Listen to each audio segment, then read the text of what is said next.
to see you again. It's been so long since you've been here. You had me thinking you were dead. How's your time, Mr. Politician?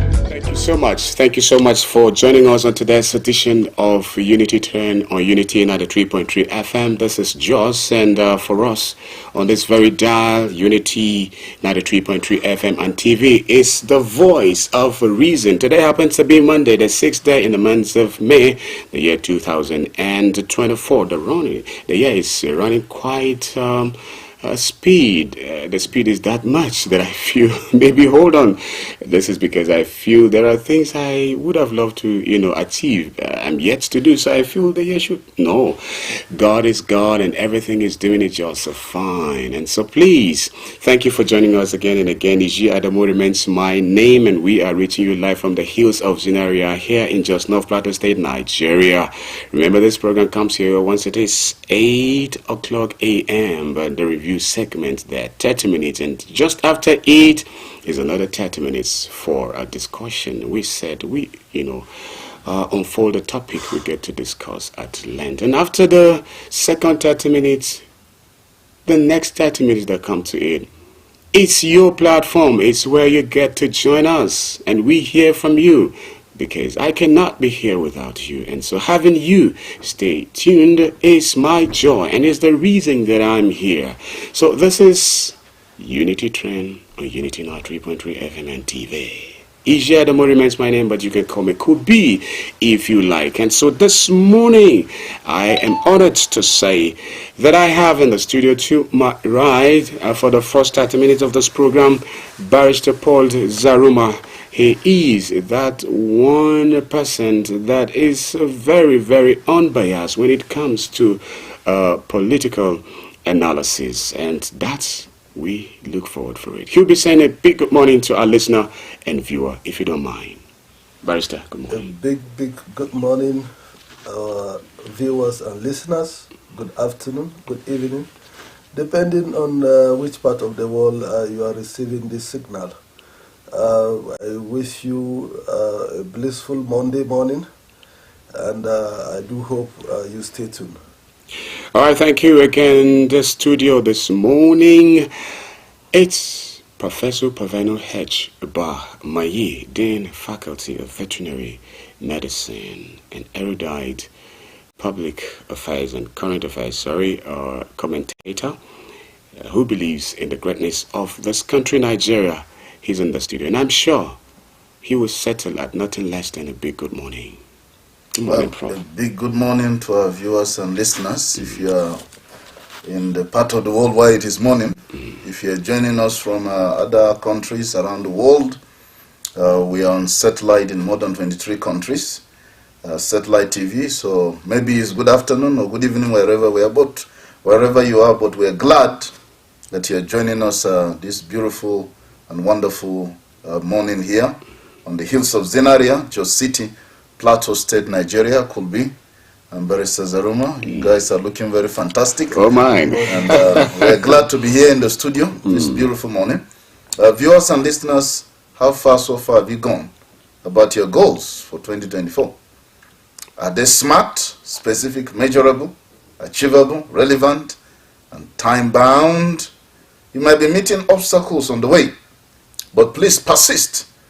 Persistence breaks resistance. Persistence breaks resistance. If you keep persisting, all those obstacles and hindrances that are resisting your success, resisting your achieving your goals and your dreams will be broken.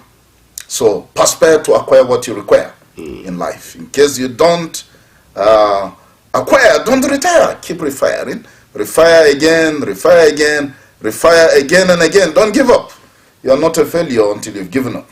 Remember, the failure is not fatal, and success is not final. So keep persisting, keep persevering, and don't get determination. You will get there by the grace of God. Remember that to be successful, you must be a great man and a woman of vision, passion, and action. And while you go about it, remember to be the change that you want to see in the world? It won't be bad if you again and again become so and so deliberate in terms of spicing up your passion with all kinds of actions that, of course, are legal, because Barrister is in the studio, and not only that, because on this platform we encourage that everybody, stays calm and do what he or she ought to do, and for us to continue in living together in peace and harmony. And so, if you spice up your passion with actions, it will not remain just an intention. So that's what we encourage here. Very lovely. Now this morning, let's just begin the main business of the day. But before then, I would love to again congratulate Mr. Idoko B. Manasseh, who on Saturday was being joined as husband and wife with the Ross gang, now Ross Manasseh. Thank you so much. I was there at Zan Commercials Bukuru as an MC of that very wedding. And so, Prof, you see, each time you say, what about your goals? Okay, the wedding, yes, the book. It's like it's giving me some more jobs now. Absolutely. So I think we celebrate with you, Kobe. You can set a new world record for the MC, maybe the head of the congregation for the longest time in art. You can set a marathon, an MC town or something. Now that we are breaking records all over the world, once again we celebrate Alicia Saleme for the record. Actually, an update from that report revealed that she has not yet been entered into the the review. Okay, yes, the team is still reviewing. There must be a process of review. Yes, so we are hoping and praying, that, really praying that it will clench that record. However, the process has brought just to the media limelight. BBC interviewed her recently, and interestingly, she is a single mother at 19. At 19, there's another angle again. Local government area. Yes, and then she is saying to single mothers that you can't be hope of the country. There is hope for an achievement. There is hope for greatness. And then another interesting side of the story is how her friends were able to rally around. Her friends are the actual heroes in the background. They kept on entertaining the place. They put music. They were dancing, and that music kept her alert. Yes. And whenever she is a little bit slippery, they will cheer her up. Yes. So the friends played a vital role, and any guest that is coming in, the friends volunteered as ushers. They will usher the guests in, and then they were blaring music. It was a party. All true. So those are wonderful friends. Yes, these are wonderful friends. So there are still good friends. So it means that according to Barrister, so her achievement actually, if finally she make it like we're praying and hoping it becomes, then it is a victory to a whole group of friends. Absolutely. So try to be a friend indeed to someone around you. That's right. That's why the legendary 15th century philosopher Socrates said that there is no perfect man on earth. The only perfect man that exists is all humanity put together. Yes. So you alone, you cannot really achieve great things. You need other people. I would have been here alone. We need other people. That's why even the HAUSA people say one broomstick cannot sweep. Yes. You need a whole bunch of them. But I'm sure you're not referring to APC. Not at all. I'm not a politician. I think that proverb predates APC. Oh yes, that's It right. was just formulated sometimes in 2014. Absolutely. Yes. So that proverb The inspiration is here for generations. Yes. And it is true because when we come together we can achieve a lot. Look at it, if her friends were not there to cheer her up, celebrate her, she would have slept off there. The cameras were on her, and then she'll be disqualified. Yes. So we celebrate the friends of Alicia. Thank you for standing by her, and helping her to achieve this great feat. So when I come to stand as being the longest MC, just gather all the events for me. Yes, I keep doing it all. And then you stay for 100 hours. The Lord help us. Thank you. All right, let's begin to look at issues as we have them locally. This one has to do with DSS sealing a clinic in Jos. But before then, we have a day, right? It's a World Day for Is it diet? No Diet Day. International No Diet Day. No Diet Day. All right. So, Prof, over to you. It's amazing that the young woman, is Mary Evans, also that started this like a joke in 1992. Now it has become an internationally recognized day, the International No Diet Day. International. Her concern is that people go into dieting, they develop anorexia. She herself also suffered anorexia. They become very thin because they are looking at those Hollywood actors and actresses, those pictures and films. Everybody wants to have, the men want to have the six packs. The women want to be slim, slender, like the models and all that. And some people kill themselves. Some kill themselves in the process because they keep depriving themselves of food and all that. So she said, look, don't kill yourself. Let's have a day when you can eat anything you want. Just go one day in a year, just eat anything, what you've been feeling like eating, in the last 1 year or so, just go and eat it. Don't be so concerned about your shape, your size, what you look like. Just, treat yourself, give yourself, what the body cares for. So today, just go eat those chocolates you've avoided for a very long time. Those fast food you've avoided, those oily food, those chips, whatever. Just give yourself a good treat. That the most important thing is that you should be thinking about your lifestyle. Yes. And you should be thinking about a lifestyle that is sustainable. Maybe you do exercise that is sustainable once a day, 3 times a week, but don't be obsessed about losing weight. Because what you're saying is, who told you that ideal weight is ideal for you? We are all distinct. We are all different. Yes. Some people like women who are fat, plumpy, and awesome. Some women like men also who have pot bellies that they can play with, and all that. So don't kill yourself because you want to lose weight. Just celebrate humanity. Celebrate the gift of life. Of course, take good care of your health. Go for medical checkups and other things. But today is International No Diet Day. No dieting today. Just go out there and have a good time. All right, just don't kill yourself trying to slim. And for those of us who are just portable, we also don't kill ourselves because we want to want to add weight. So it's two-way thing. All right, very briefly too on this issue of a sealing of a clinic in the city of Jos. This unfortunate incident, Kulbi Barrister, took place from the news yesterday, Sunday, 5th May, 2024. Al-Isan Clinic, just our neighbors here in Angwan Rogo, that clinic was sealed by the DSS. And it is because last week, a young lady who underwent a surgical intervention in the hands of one Mr. Lukuma Abdul died last week. And it is said that Abdul is still a student. So he's not a medical doctor. He's not qualified. He doesn't have the license to practice. He has been practicing for some time, if you will, for years.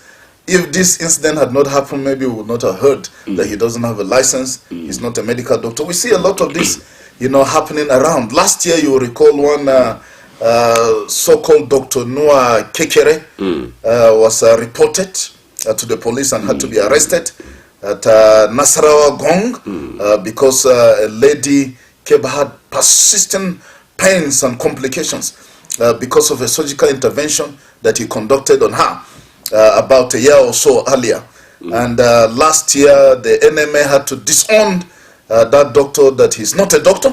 An investigation showed that he did economics and he has whether a diploma in community health, and he did nursing also, whether he did not even complete it, but he was doing surgeries, treating people fantastically well until the incident of that woman, that a wife to Alhaji Kamal. So again, even this year in March, one fake doctor that goes by different names, we don't even know his real name, George Osai, some people say his name is Paul something, was parading himself as a doctor, moving around here in Jos. And he also had to be apprehended. So now we're having the case of Abdul here. And Abdul is defending himself that it was not the surgery that killed the woman. But is that our concern at this stage? There are charges. Why were you practicing without a license? You see the problem? But at least let's finish with this one Yeah. first. let's be certain that it wasn't the surgery, and later on we can come. Barrister is So here, even if it wasn't the surgery, practicing without a license is an offense. I think Prof that's in the first place. I think Prof is right. We cannot jump the gun at this point. We are at the stage of whether he is licensed or not first. Yes, first. Once that is cleared, before we will now go into the expertise of finding out whether it was actually the surgery that led to her death or not. Okay. And also there is another clinic here at the Yendoya that they are also into quagri. An NGO has been investigating that clinic, and some CSO has been investigating that clinic. I think also those CSOs also not work independent of the security. Let them work in collaboration with the security, because by the reports as at yesterday, that he has committed over 5,000 abortion at Yanchanu area, which was revealed by the findings of that, Yendoya area, which was revealed by the finding of those NGOs. So please, we encourage the NGOs. It's a fantastic work they are doing. We have to check the activities of quackery in Jos, and then those NGOs should also work in collaboration with security agencies. All right. So in order to avoid a situation whereby they will take the laws into their hands. Well, that's very correct. Anything more here? So it's really sad, you know. Our appeal is that these clinics and pharmacies should employ qualified medical personnel. We have doctors who are qualified. Why don't you employ them to do the job that they were trained for? We have pharmacists who are qualified. Employ them to do the job they are qualified for. You know, it's just like maybe you have less of quackery in the law profession. Yeah. We've not been having cases of quack lawyers, because when they go to court, they will not be able to argue and they'll be exposed, you know, because lawyers talk a lot. So, but again, in fact, there was one that was caught somewhere around Onitsha, just because just the way he dressed. Okay. The quack lawyer was caught, you know, because that is the minimal way a lawyer should dress. So he was wearing a normal collar while he was hanging the collarette. And, you know, he was calling a high court judge, Your Honor. You know, so these two things made him suspicious. And then further investigation revealed that he wasn't actually a lawyer. He just went into practice. So in the legal profession, it's very easy. And with the introduction of this seal, and then also most of the chambers are registered with MBA. So MBA monitor activities of all the chambers.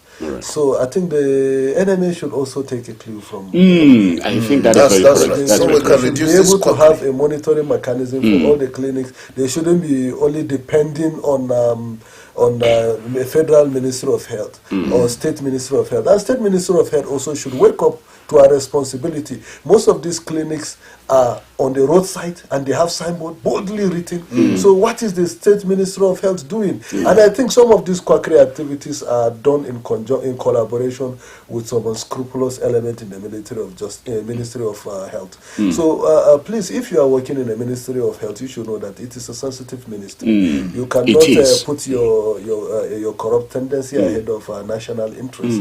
So we should also be careful. And also, it was also reported that woman who Dr. Kekere looked like Prof rightly pointed out, it appears we lost her as a result of that injury. I think was it last month also. Okay, last month. Her kidney was removed. The woman whose kidney was removed, that she was able to die as a result of the post-operation trauma.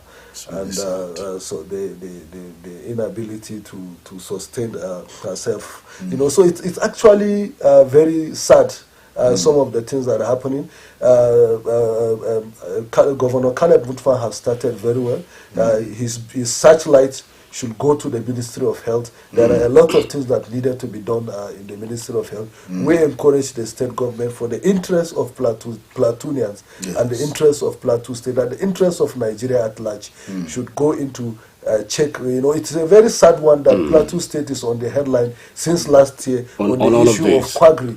So we cannot afford to continue on that trajectory. Barrister, now talking about, you mentioned that the other one you pointed out was said to have conducted not less than hundreds of abortions. Now that is bringing us 5,005 abortions. This is very serious. This is very serious. Yes. Now it leads to the issue of abortion law and policy around the world again. So at what point should people be allowed? Should ladies, girls, women be allowed to even carry abortion?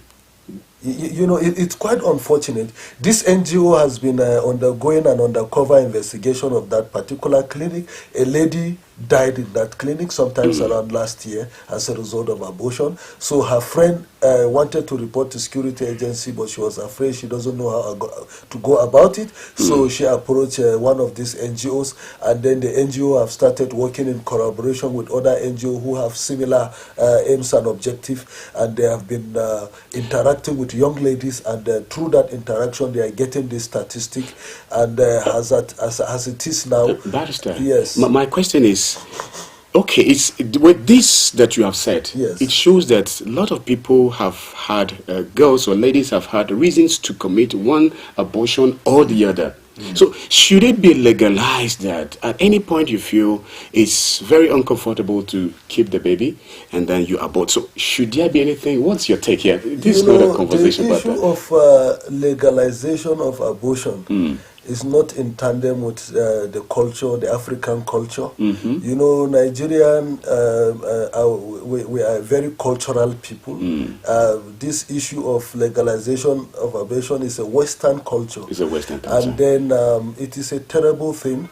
The case that led to the legalization of abortion was the case of, in the U.S., is the case of Roe versus Wade. And then the plaintiff in that case that sued the government, that as a result of the decision, that landmark decision that eventually become local classical in America, that led to the legalization of abortion. She's old. I don't know if she's still alive, but as at when she was 80 years old, she said that the scalpel, that is the knife they use in conducting the abortion. She said it was reported that it has killed over 6 million babies in America from the date of the decision of the Roe versus Wade. So after that, the lady at her old age, she felt guilty, and she went back to the court trying to upturn the decision. But American jurisprudence and other bureaucracy couldn't allow her to upturn that decision. And if she is still alive, she is still wallowing in regret. So the ghost of those over 6 million children is haunting her at her old age. So you can see that even in America, they are not happy about what has happened. They are regretting some of the decisions. And that is why you see from the standpoint of presidents like Donald Trump, they are against that free abortion policy. Yeah, abortion can be conducted medically anywhere in the world, not only in Nigeria, if it poses a danger to the mother, or it poses a danger to both the baby and the mother, something like that. But just like that, for pleasure, you conduct abortion, or just because you don't want the baby. There are other contraceptives that people can use to prevent some of these things. And also, apart from the babies, the reports in the case of Roe versus Wade, after the people that did the evaluation, they also reported that other mothers have also lost their lives in the process of the abortion. So about how many thousand mothers lost their life in the process from the decision of the case of Roe versus Wade. So you can see that allowing that is not even good for any culture, in any climate. So I think it's not good for us here culturally, and also you have religion. Prof, any more thing here, because our time... abortion is illegal in Nigeria, like the barrister said, except where there is a threat to the life of the mother.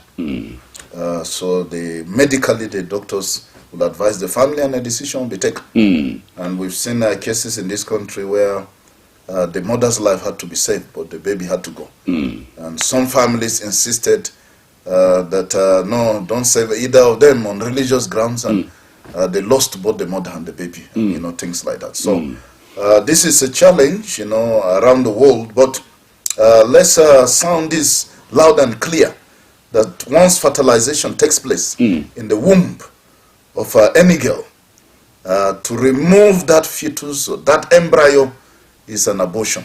It is illegal. It's a criminal offense. People do it illegally all over this country. Every day, thousands of abortions take place. And because it is illegal, they patronize quacks. And more so that the stigma. They don't want people to know what they're doing. So they go under the, you know, cover of the night and go to, you know, you see some of these abortion clinics are remotely even located because they don't want people to know what they're doing. And they conduct all these illegal abortions. So I think let's advise our young people that it pays to wait. Get married. If you feel you're in love with a young man or the young man is in love with you, get married and have children. If you don't want to have children, you can use contraceptives. So instead of aborting babies, and later in life you'll be looking for children and you can't get them. And then you'll be moving from one prayer house to the other and making prayer house operators to be fasting and praying. Their mouths will become dry just to get a baby for you, and you've already killed your babies when you were younger. So whatever it is, have the babies. If you don't want to keep the babies, orphanages are available. There are people who are willing to take these babies and to take care of them. In fact, there are people who are willing to even keep you at the period with which you are carrying that baby in your womb. So please do stay away from Absolutely. I've done that before, and I can still do it again. Please, so if you're considering any of such, stay away from it. You can contact Unity 93.3 FM, and I'm sure you will not regret your date. Please stay away from it. We just have but a minute to be away here. We've not talked about the gas explosion. The gas explosions that... Within 1 week, we've lost about 14 to 16 people due to gas explosion. The last one just happened on Friday. That's quite unfortunate. At Akwai local government area of Delta State. This last one over the weekend killed 8 people, including, you know, a pregnant mother, a nursing mother, and her baby. This time around, this was a gas explosion. Not petrol like at Eleme River State. The one in Itaoshin, Ogun State, was also a gas explosion. Now, these people that died were not going to scoop fuel because it was gas. In fact, some of them were killed inside their houses because of the explosion. The tanker was involved in an accident, and it affected houses that were near the road and shops. So 16-year-old secondary school student and some members of the family even died in their houses. They were not even, you know, on the road. They couldn't be brought out of the house when the explosion took place and the house got burned. So it is rather very unfortunate. Especially this last one, we cannot say they were going to scoop fuel or do anything. You know, when the gas explosion took place, it killed at least 8 people, many others injured and still in the hospital. Now, this is unfortunate because, you know, these things keep happening. It is high time as a nation that we grow up. I mean, where in the world do you transport gas using a tanker? They use pipes all over the country. You know, look at Russia. As large as Russia is, you will not see any tanker moving around. And the same Russia supplies European countries without using tanker. They lay pipes. Pipes are laid even across continents and countries, laid for thousands of kilometers. Why can't we do this in this country with all the money? Why are we still carrying gas from one place to the other? Okay. You go to some climes, you will not even see a gas cylinder anywhere, even for cooking gas, because they have put pipes, it is networked in the houses and everything. And we can do this in this country. Why are we still transporting petrol by road, transporting gas by road?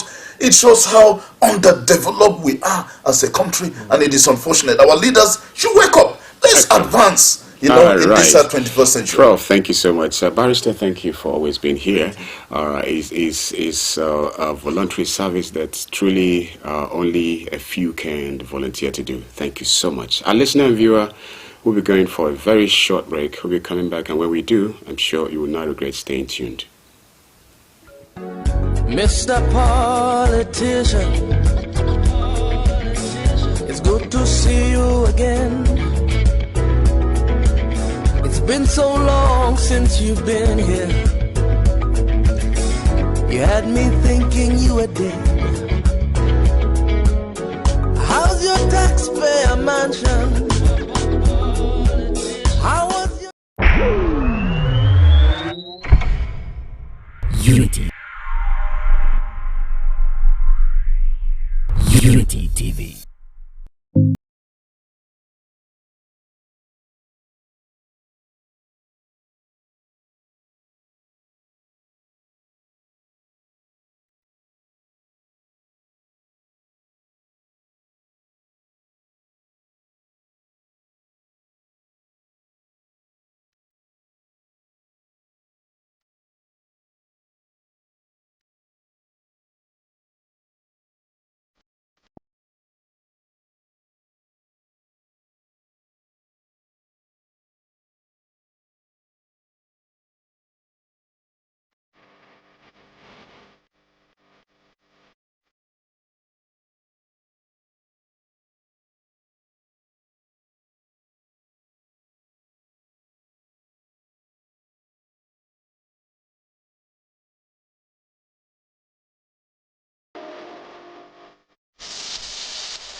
Get ready to be entertained and inspired by the incredible stories around the globe.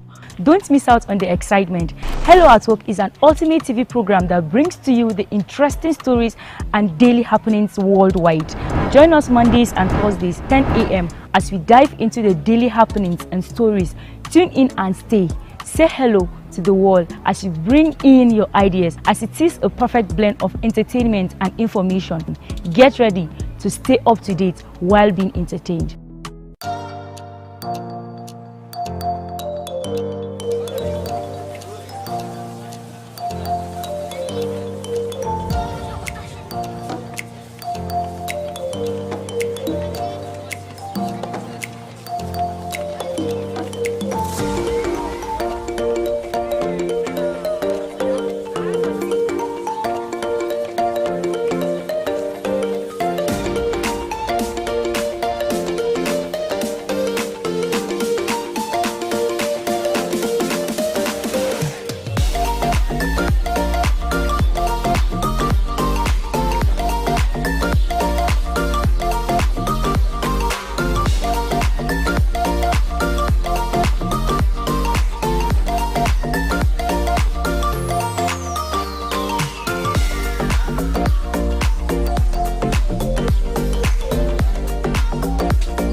Mr. Politician. Stay tuned with us on Unity 93.3 FM, Unity TV. It's lovely. Today happens to be Monday, the 6th day in the month of May, the year 2024. In case you're just joining us, we are reaching you live from the hills of ZINARIYA here in just North Plateau State, Nigeria. Iji Adamo remains my name, but if you like, could be, I'll be just fine. This is Unity Train on your TV and radio. Today promises to be very, very interesting. This is because we are discussing a topic that has to do with you and my humble self in the studio. Okay, we are streaming live on Facebook, and you can connect with us at Unity Radio FM/TV Jos. You'll be live. Drop your comments. I'll get to read them later on. And for SMS or text messages, you can do that via 0808 478 9999. The text messages again, 0808 478 9999. Okay, I'll be introducing my guest in the studio at the moment, and ladies first. That has been the language for a very long time, and for us on this platform, we key to that, and so ladies first. And so I begin with Mrs. Fatima Madaki Abubakar, a country director, Search for Common Ground in the studio. And she'll be saying a very big good morning to our listener and our viewer. Good morning, ma'am. Good morning. It's a pleasure to be here. Good morning, everyone. You've heard it. Okay. It has been a very hard thing for us to tackle. Having, guests, that are of the women folks has been a very big issue. I don't know, maybe because you would always be there to do some things that men, they said, what a man can do, a woman can do better. Maybe you have a lot of better things to do. That is why we find it difficult to have you in the studio live. But thank God for today. We have one of yours representing that community and even more. And to my left, I'm so honored to have someone who is not new to us in the station, for us on the plateau. And he's been doing a great job just to ensure that we have a sustainable, peaceful coexistence, not only on the plateau, but across. And so he is Mr. Godwin Okoko, head of program implementation, North Central, if you permit me, let me say Middle Belt region. Okay, Search for Common Ground. And he's in the studio to my left, actually, and he'll be saying a very big good morning after staying away for a very long time. Good morning, viewers. Thank you, Kulubi. All right. Our topic for discussion this morning. Wow.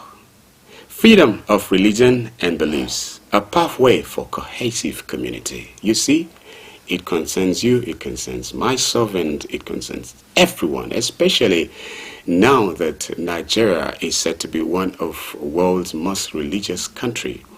Well, others are arguing and are of the opinion that Nigeria is not most godly, but most religious. Okay, but that aside, that's our topic for today, and you would have the opportunity to make your contributions via the two lines I gave you, that of the Facebook and, of course, the SMS. And now, let's just begin the conversation. I think I would just begin by someone who is used to this very studio, Mr.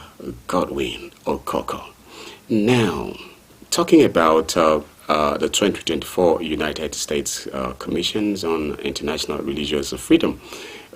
Just tell us, what is the position of Nigeria as a country in terms of religious freedom at the moment? Thank you very much, Kulubi. I've not taken time to read in depth into that report that just came out just a few days ago, about 3 days ago. But of course, there are recommendations that Nigeria should be considered as a country of concern. It means that our level of religious tolerance is weak compared to what is expected of it. But I think that in the last few years, there have been concerted efforts by several organizations, both government and non-governmental institutions, to see how we strengthen freedom of religion and belief. And certainly we have said it on several platforms, especially for us as an institution, that we cannot have a cohesive community, we cannot have peaceful communities, we cannot have smooth relationships if we don't tolerate and accept each other on the basis of our ethnic or religion differences. As it is, this is how we find ourselves. Of course, there have been some challenges across some states where there are issues of right violations, where there are issues of religious rights violations, where also there are issues of intolerance. But this is not to say that there have not been efforts around seeing groups and institutions come together to strengthen relationship. We have seen in this part of the country where in the past people from different faith to try to exchange pleasantries, people from different faith.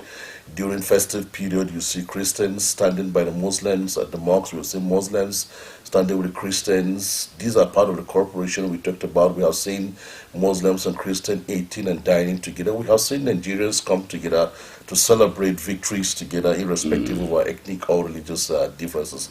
These are the kind of things also that strengthen faith cooperation. And so as it stands now, there are certain parameters, there are certain factors that the country is considered as that of concern, where people's right to religious practice is affected, or to their beliefs, where people are not permitted to worship or to practice their beliefs the way they want to, where people's rights are being violated. And all that. And of course, it may not be peculiar to one state, but it can cut across several states. But what are efforts? Today, if you go to several states, there are advisors or there are ministries or commissions of interfaith. And this is all geared towards promoting interfaith. We have in Kaduna State, for example, we have the Bureau for Interfaith. In Plateau, we have the Senior Special Advisor to the Governor on Interfaith. In Kano, for example, we have ministries of interfaith, and all these are collected effort. And then you come to the role of civil society organizations at the level of INGOs, NGOs. There are a lot of organizations doing great works to promote freedom of religion and belief. At Search for Common Ground, currently we have projects spread across several states, which I'm sure the CD will give in-depth info around that.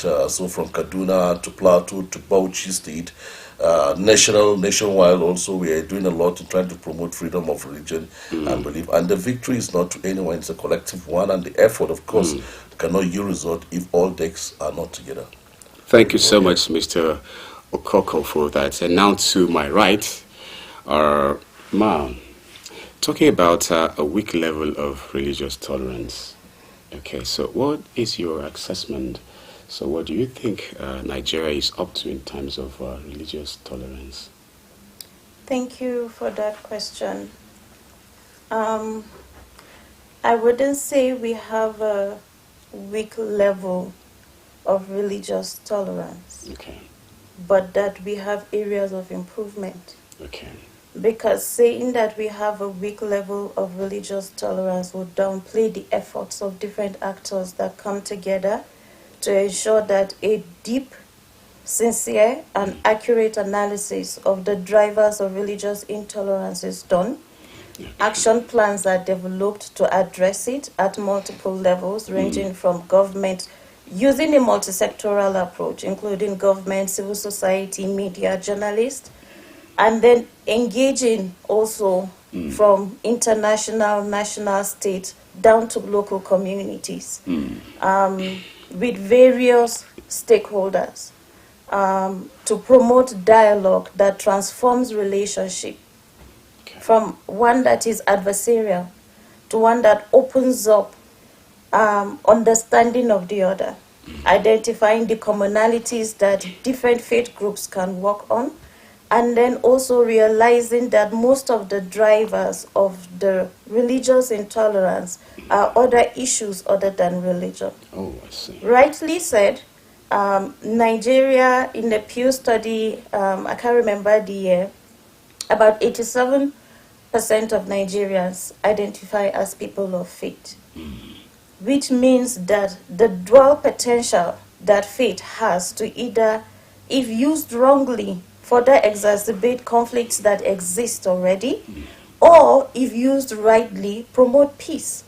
So I would want us to focus on the positive potentials that faith or religion has in bringing people together, to understand each other, and to also think of the generation to come. We shouldn't be selfish in thinking about the issues now and bringing each other down now without thinking about the generation to come. I lived and grew up in Jos Plateau State, and I had a very beautiful childhood where I experienced the beauty of peaceful coexistence. And at some point, it felt like my life was torn apart as a young child because I couldn't access my Christian friends, I couldn't go to their communities. And it is sad to see that we still have communities that are inaccessible by other faith groups because of fear.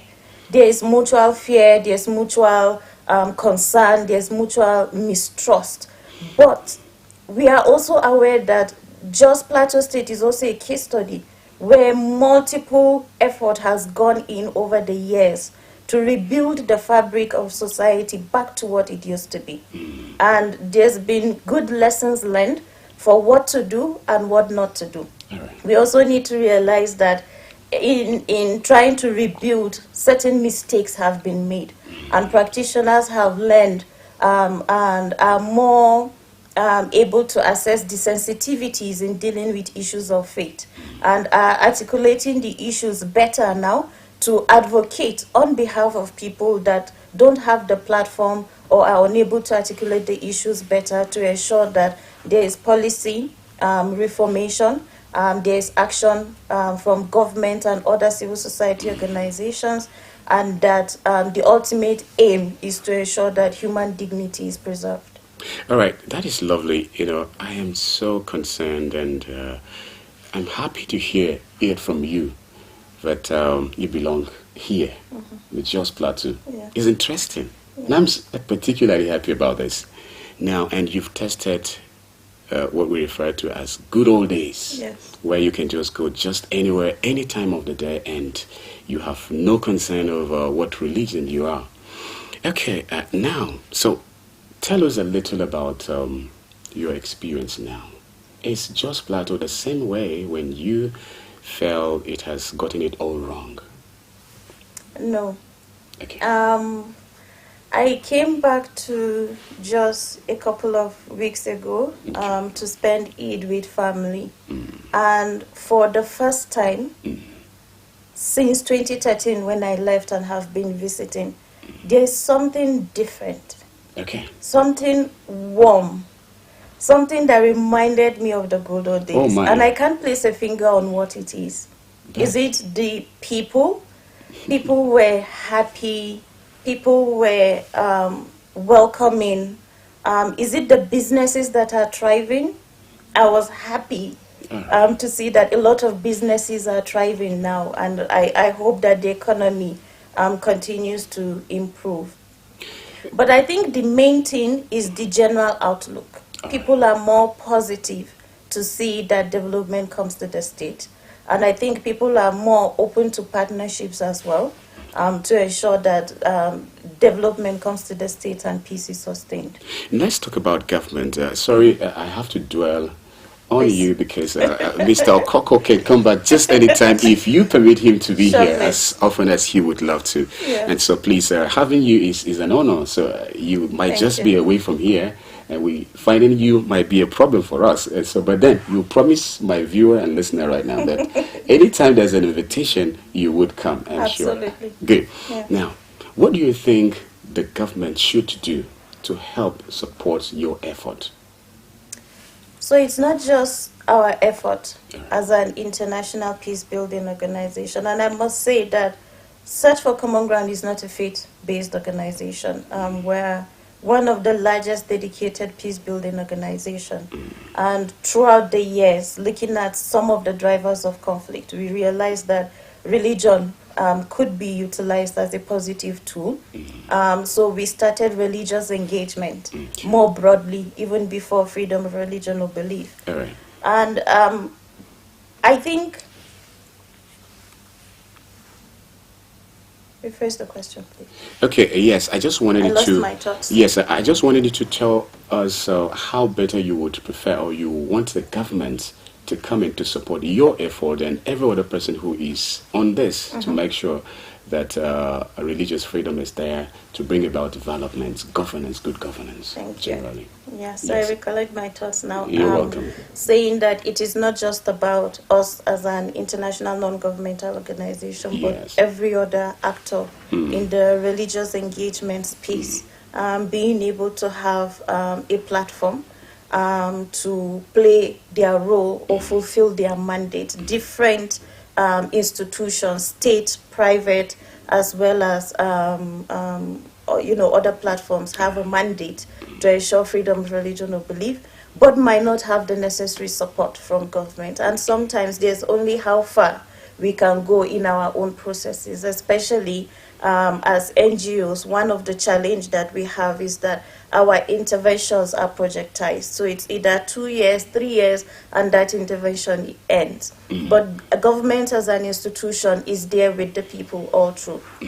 Some of those interventions need to be taken up by government, especially those that come off as best practices, need to be taken up by government and continue.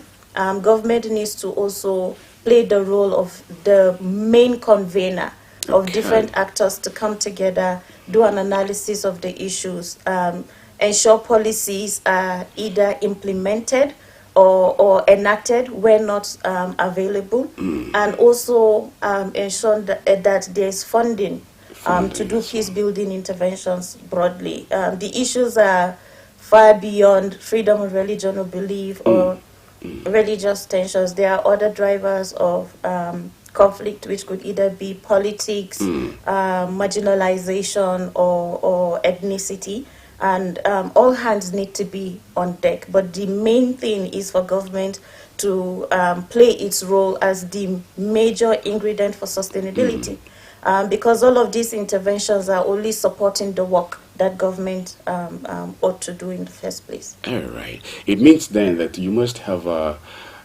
known one or two things that the government has done to bring about a cohesive community. So what would you say? Have you seen any of government's efforts? Yes. Okay.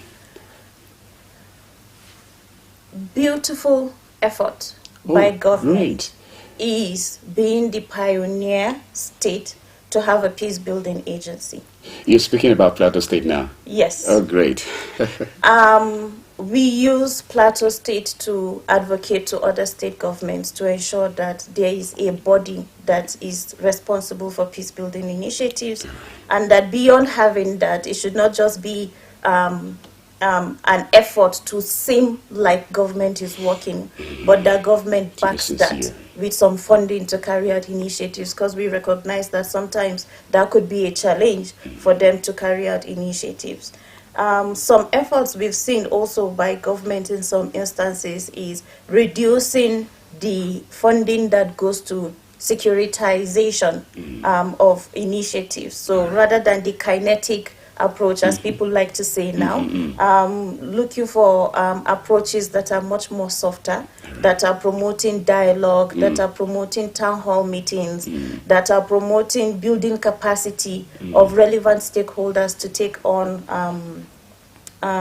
initiatives. All right. And I think largely also one effort of government that we're seeing is ensuring that women are taking up leadership roles as well and driving peace building processes. That's commendable. All right, thank you very much that you've not forgotten to make mention of women are brought in to also spearhead some of this. And so, Mr. Okoko, lovely. So, the way forward, what do you want us to do? In fact, my listener and viewer would also want to be a part of this. How can an individual support this effort?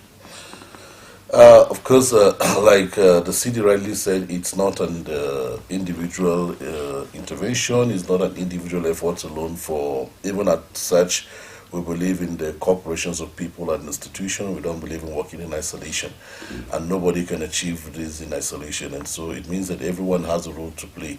And like we always say, no one should be left behind. It's about our progress, it's about our oneness, it's about our shared humanity. So at your community level, at your home, it boils down to what you tell your children about the other faith, about the other person, about your community and all that. And I think like she recalled the beautiful old days, it's also important that sometimes we share with our children, with our young ones, with our younger ones, with our friends and visitors that come around, how it used to be on the plateau. And then we can learn from those best times and say to ourselves, okay, this is what we need to do. And what do we need to do? We need to extend the hand of fellowship. We need to see ourselves not from the lenses of religion or ethnicity, but from the lenses of our shared humanity. We need to contribute from the kind of utterances we see. As a religious leader, how do you use your pulpits? How do you use your altars? What do you say to your followers? Because religious leaders have strong influence on their ardent followers. So what do you say to them about the other faith? And then we must provide platforms for what we call interfaith corporations, platform for interfaith dialogues. And one of the key things for us around interfaith dialogue is not the one that seek to convert, but the one that seek to deepen understanding of each other's faith. And so it's important that those platforms are there and they exist. I know that in Plateau, there used to be the Plateau Interfaith Council set up by the last administration, Interreligious Council, and I hope that also the current system also see how they can also strengthen those kind of platforms again. And then we talked about a peace-building agency. It's also time that beyond the setting up of those entities, that also government strengthen in terms of funding, in terms of coverage, in terms of intervention. There are still tensions in some of those communities. There are still tensions we're experiencing in the Central Plateau. We can also put in more effort around providing platforms for dialogue. The non-kinetic approach has proven to work. And we must also state that security agencies also must rise up to the occasion. Part of the things that have oiled the conflict we experience in Plateau State are issues around impunity, while government should deal with that, and then criminality should be separated from peace-building efforts too. Crime should be dealt as crime. And then community people must come out. In all sense, they must come out, they must mobilize themselves to say, all we need is peace, and this peace cannot be achieved by just talking, but also by actions. So we must share with each other, we must celebrate each other in love, in unity, we must see each other with the lens of our shared humanity. At the level that we find ourselves, just like you're also making your contributions to the providing platforms for such kind of conversations, in communities also we can provide those platforms. We also have elders in the communities who can share stories with younger ones under the tree or somewhere, just get in and tell how it used to be and how it should be. I think these are some efforts we need to. All right, thank you so much, Mr. Godwin. Back to you, Country Director. Now, tell us in just 2 minutes, if possible, the role of faith leaders, and of course you have followers as well.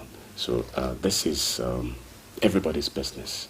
They said in security, they say security is everybody's business. So for us to have a cohesive community is everybody's business. But we have those who are leaders at some certain points, and others are followers at some certain points. So what is expected of them to make sure this works for us? So both to leaders and followers, Yes. it's a collective responsibility, regardless on which side you fall into. But I believe that everybody is a leader one way or the other. It's to be objective to the issues. Let's not be selfish or think that promoting one group against the other is the ultimate way to go. However, it is also important to draw attention to the issues that have concern that need to be addressed.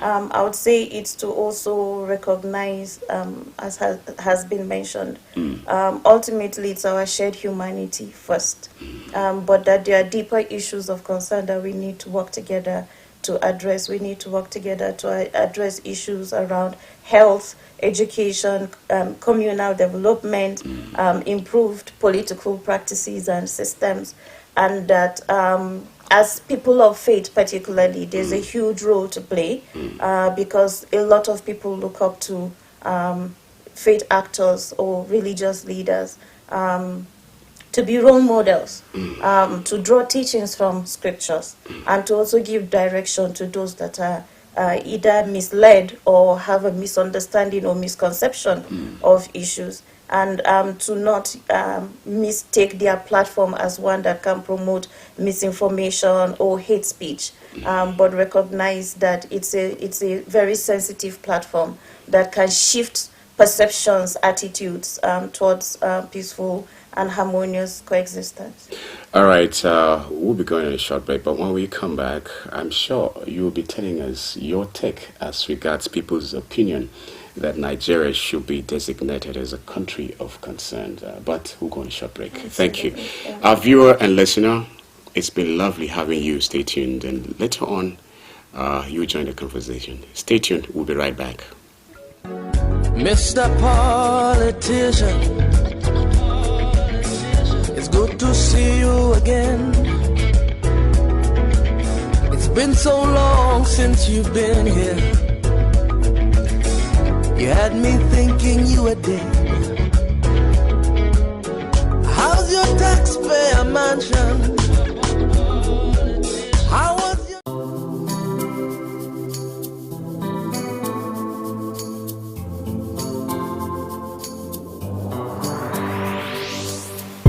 Please pay attention. It starts from the foundation. Everybody needs somebody. Everybody needs some love. You turn a blind eye and care nothing less.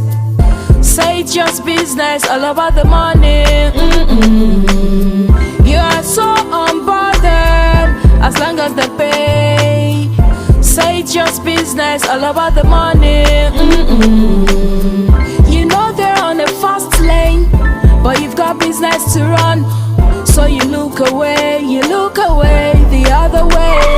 It concerns you. It kill love, it kill dreams. It land people for jail. War against drug abuse.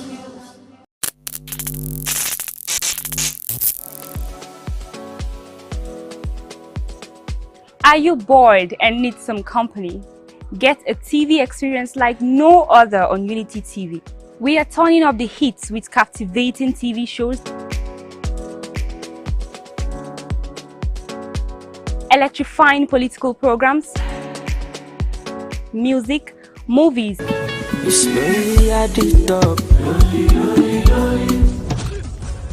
and lots more that will leave you craving. I'm sure you want to know more. Tune in to Unity TV today and let the excitement take over. Mr. Politician, it's good to see you again. It's been so long since... Thank you so much. I am so happy to say welcome back, and I need your permission to do that. Okay, this is Unity 93.3 FM, and it promises to be very, very interesting. I think I love the conversation already because it has to do with what I always wanted to talk about: sustainable, peaceful coexistence. And this is not only for us on the plateau, but across the country. This is what we have been praying, hoping, and yearning, and putting in a little effort here and there just to make sure it comes and stays. Okay, we're streaming live on Facebook, and I would love to begin to have your comments and then read them. Just go to at Unity Radio FM/TV. Just throw your comments. I promise, God's willing, I'll get to read them. In the studio, it has been Country Director, Search for Common Ground, Mrs. Fatima Madaki Abubakar. And to my left, it has been Mr. Godwin Okoko. He is Head of Programs Implementation, Middle Bed on Air. I would prefer, to say North Central. All right. Thank you so much. Now, we've been talking about freedom of religion and beliefs, a pathway to cohesive community. Before I pick your calls, please just give me 5 minutes of your time as I get to hear what my guest in the studio would say concerning people's idea, suggestions, and opinion that Nigeria should be designated there to be as a country of concern. Now to you, Country Director Mo. Are you of the opinion that Nigeria is due to be a country of concern, or you rather, look for another time? Maybe some work needs to be done. We need to ask questions. What is the implication of being labeled a country of concerned interest? When there is a sanction on a country and you're being blacklisted as a key violator of human rights, especially in the realm of religious freedom. It means you're being likened to countries that have had extreme human rights violation cases. Now, some of the implication is that certain developmental support would not be given to the country anymore because it seems like those efforts are not needed. It's not ripe for those efforts or those investments to come in. Two, it is saying that systems and processes are not in place to address the issues, and I beg to differ because we also need to appreciate, like we've been saying all the while, that a lot of effort is still going in to ensure that the issues are addressed. Another implication is that those that are working hard to change this narrative might lose hope.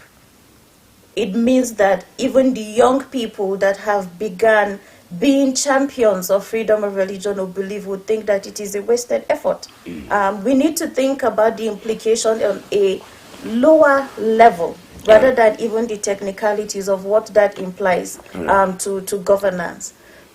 What will that do to the religious leader who has put in years of effort to bring communities together? What would that do to a woman who has held lots of dialogues with communities to ensure peace?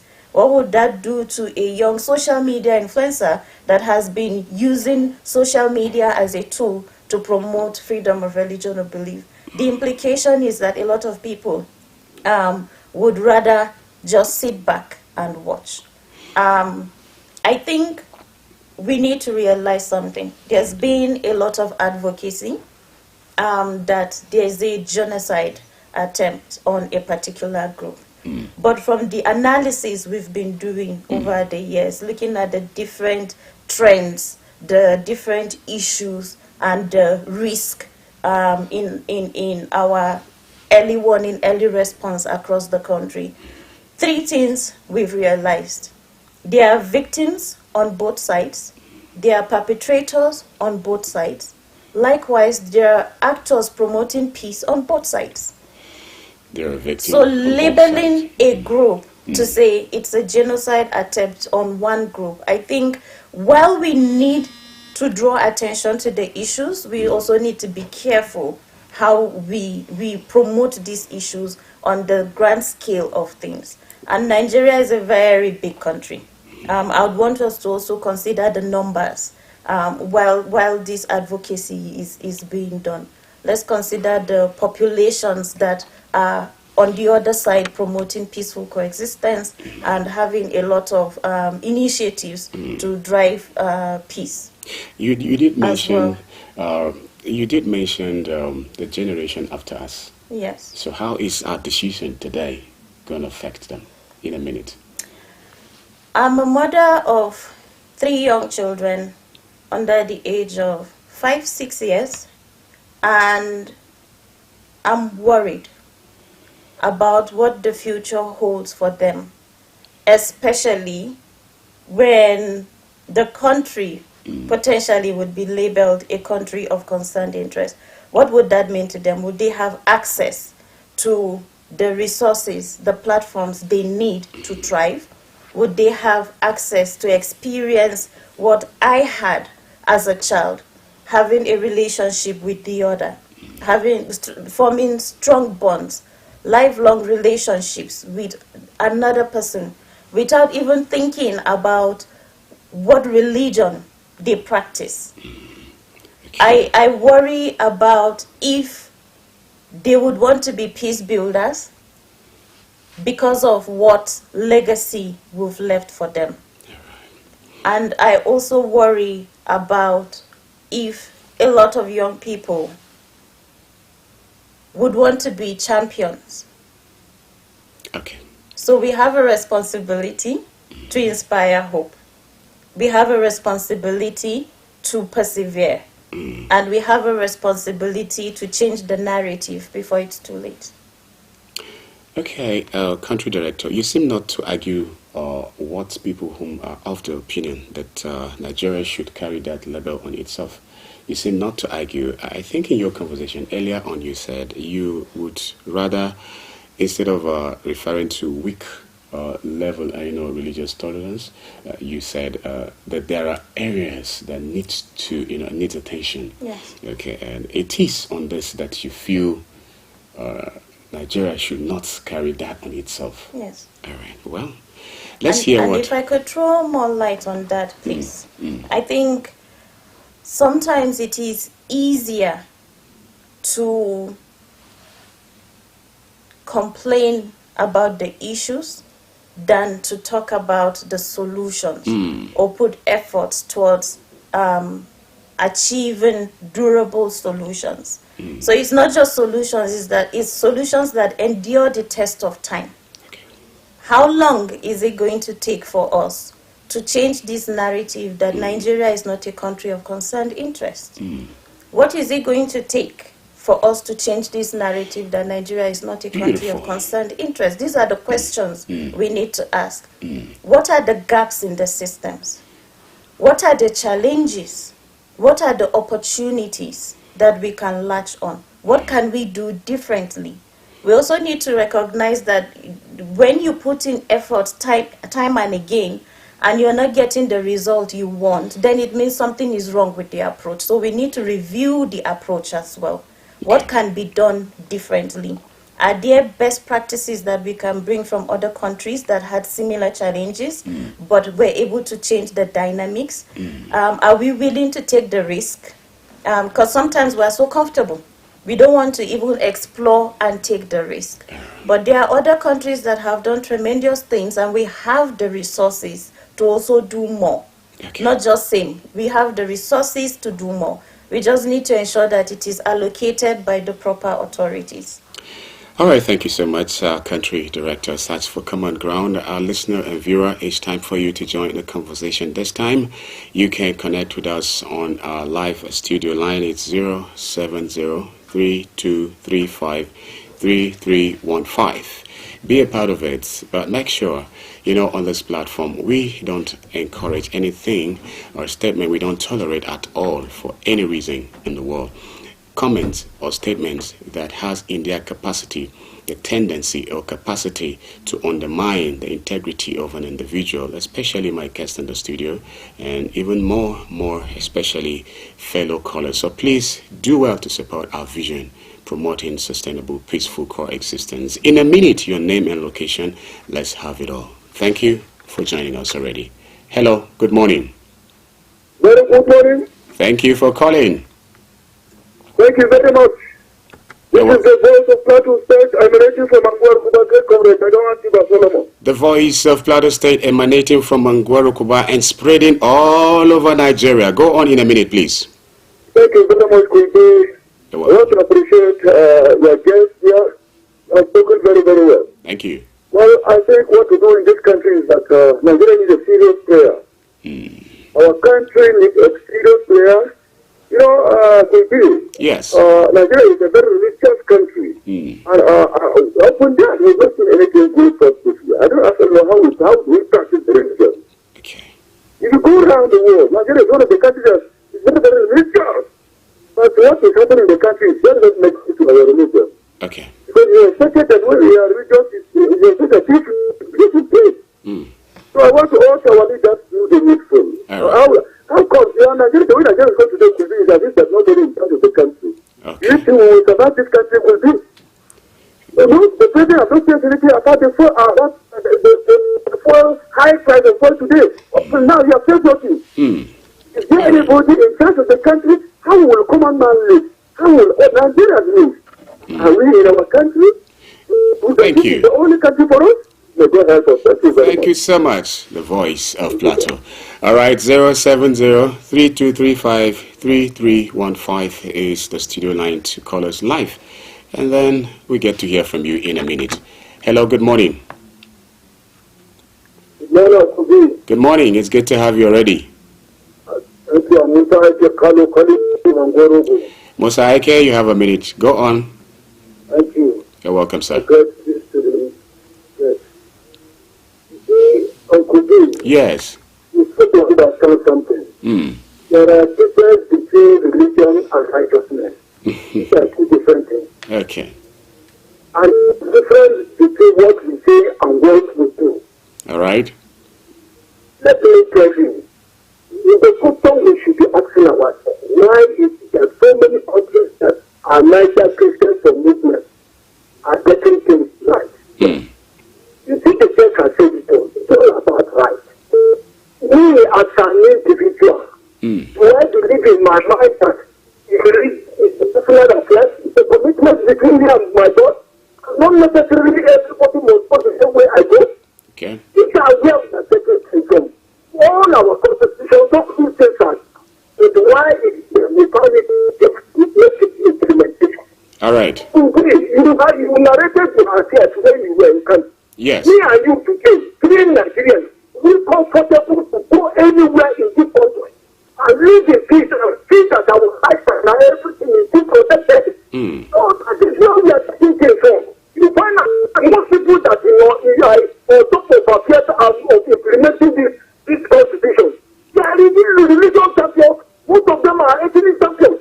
So these are people that are supposed to live for example. You allow religious institutions to overrule the institution of the ground. You must get back to the very top. All right. My brother, go just to oppose. And see, the Pope is the president of Vatican. Look at how he's treating the Muslims and everybody. Yes. Look at how they are giving everybody their right. I don't know how to do it. Thank you so much. Thank you for calling, Mr. Ike Kalu. Yes, 07032353315 in case you want to be a part of it. And on Facebook, in between calls, I'll be reading comments on Facebook just so to make good use of our time this morning. Hello, good morning. Wa alaikum wassalam. Good morning. Hello. Yes, you're on live. Thank you. You need to speak up. All right, I barely can hear you. I doubt much if fellow listener is listening.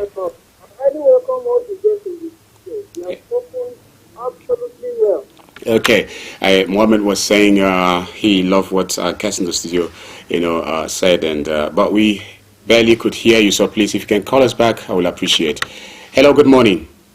Hello, good morning, ladies and gentlemen in the studio. It's good to have you. Your name?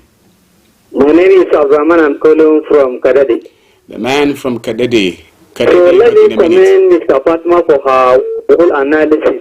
All right. So indeed, concerning the issue of providing peace, live with one another in peace and tranquility, yes, it is easy. It is not easy because in our country, Nigeria, there is any diversity between this community and community. So, because in addition of that, we have a bad leader.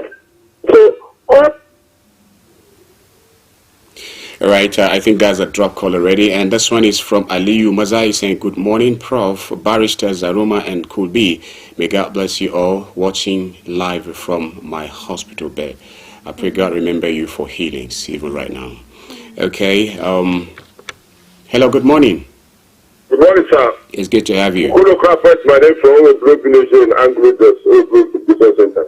It's been a while. You see, what is happening now today in Nigeria about this over the other side of the yes. The question now is that I don't know how the type of spirit people are possessing now, whether it's a possessing spirit or what. Their own child wants to sell it. Now, that is why you should tell you. Before even if you are married, you want to marry, decide within yourself, how many children will you start having?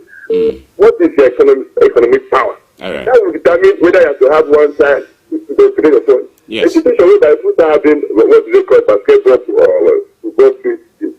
All right. It's not healthy. Honestly speaking, it's very disheartening. Even that will not withstand it.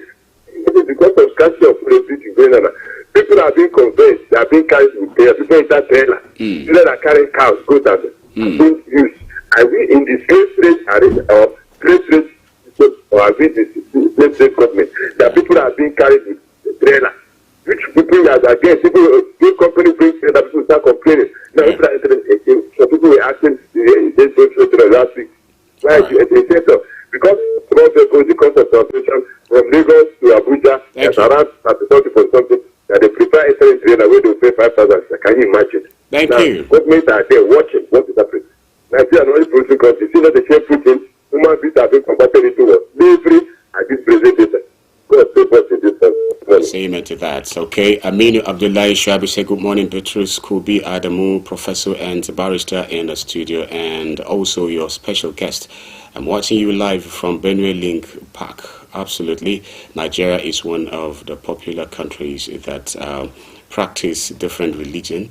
Our challenges in Nigeria, majority of us are claim that we have religion, but where not put it at work. Thank you. And another one says, Abdurrahman Yusuf Kadede, good morning, ladies and gentlemen in the studio. I salute for you for doing a wonderful job. Indeed, Kubi, there's many challenges we have in our country, Nigeria, which will not uncontrollable. My advice to your guest should be promptly and spread peace in our country, Nigeria. Whether we get a tangible development, let my voice and appreciate Mrs. Fatima for her wonderful analysis. I'm Abdul Salam. Okay, thank you. This one is Tuot Taminu. Say good morning to you all. And another one here is from our Peace Man, Adam. Is a topic for you by your name. Okay, morning B and the guest, peace advocates and builders in the house. Peace is very precious and important to human factors. Okay, here's a lengthy one here. Human factors. It is the major driver that realizes our true potentials and identity as human. God bless you, get your guests, because blessed are the peace givers. Our peace man. Thank you, our peace man. And I think that's the words I can take on Facebook due to time. Hello, good morning. Good morning once again. It's good to have you. Go on, please. This is a user for suggestion. All right, go on in a minute. My brother, let me tell you something. Some of the religion leaders are part of problem that we are having in this country about this religion issue. Instead of them to preach to their followers how they will unite everybody, they will try to be dividing Nigeria through religion fight. You understand? Yes. So people need to caution those leaders all right. to do the needful, so that when they leave this world, God will be happy with them. All right. Because masses are with them. I still understand. Let them do the needful and unite Nigerians together. Good morning. Thank you so much. And text message here. This one says, good morning, Unity. Kubi, Barrister Zaruma, and learned a lot from your program. Keep it up. May God continue to gain and protect you. Nigeria is a great country filled with human resources. We can hold our ladies accountable if we attain our lives in peace. Okay, he's trying to say we can hold our ladies. This is because what a man can do, a woman can do better. If there's peace, then give it to ladies. If there's no peace, you blend them all. Thank you. And it's coming from Daniel Adamu from Carbon Satellite Market. This one says it's from Mr. Felix Aponko JP, and he's just trying to remind me that there's an ATM card he picked somewhere in Jos City, and he needs to share the details. But I will need to speak with you before I get to say that on air, Mr. Kingsley. Felix Aponko, please. Good morning, Kubi, and the guest in the studio. Kudos to them for their wonderful analysis. It's unfortunate that religion that is supposed to provide peace is replaced with hatred. People wrongly believe that they can't be at peace with God, but they can be at peace with God, but not with their neighbors. And that's the much I think we can take on this. I am very, very sorry. I have a lot of text messages here. There is no way I'll be able to read it because my guests will need to say one or two things before we call it a day for this program. So I'll leave it to the country director for parting word. Thank you so much for all the messages and comments from the listeners.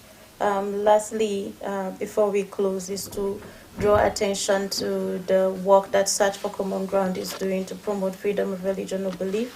We have about 4 projects. One is at national level. Two in Plateau and Kaduna, where we are working with different faith groups to promote freedom of religion or belief.